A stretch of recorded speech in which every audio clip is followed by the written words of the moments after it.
Hello guys, ayan po, gumawa po tayo ng ulam natin for today is munggo. Ayan po yung ating ingredients, bawang, sibuyas, tapos yung ampalaya. Mas masarap po kasi yung medyo mapait-pait yung ating munggo.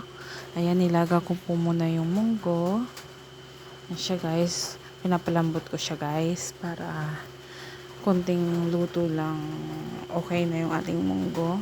Ayan, nilaga ko muna siya. Siguro nilaga ko siya mga 30 minutes, mahigit. Ayan.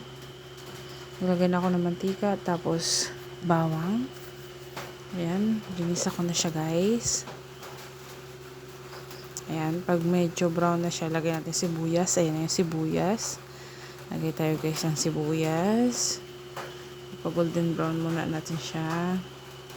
Para malagay natin yung ating giniling. Yan yung sasawag natin sa munggo. Ayan na guys, nilagay ko na yung giniling. Ayan, halo-haloin natin siya. Hanggang sa medyo maluto muna siya. Yung maluto-luto muna ang ating giniling. Ayan, halo-halo ko muna siya guys.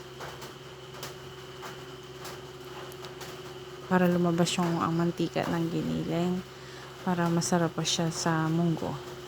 Ayan guys, lagyan ko ng asin. Ayan, 2 kutsara.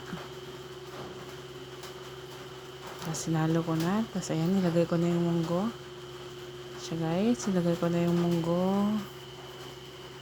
Pag kumulo na siya guys, ilalagay na natin yung ating gulay. Ayan, naglagay na akong magic sarap. Nilagay ko na siya guys, yung kumulo-kulo. Ayan, nilagay ko na yung talbos ng kamote.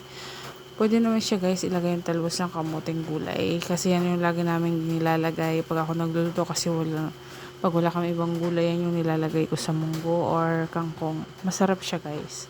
Try nyo din. Ayan. Ayan. Guys, pinapakulo ko siya yan. Hinalo-halo ko na siya para konti na maluluto na siya guys. Ayan yung ating ulam for today's video. Ayan guys, kumukulo na siya. Ayan na. Lagay ko na yung ampalaya. Masarap kasi yan guys, ilagay sa munggo. Ayan, ilagay ko na yung ampalaya.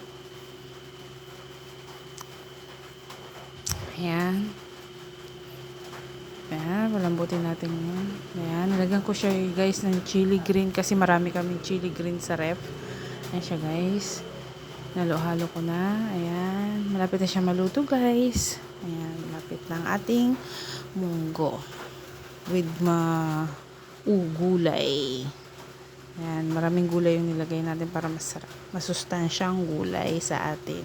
Ayan. Thank you guys. Saluto natin munggo. Salamat.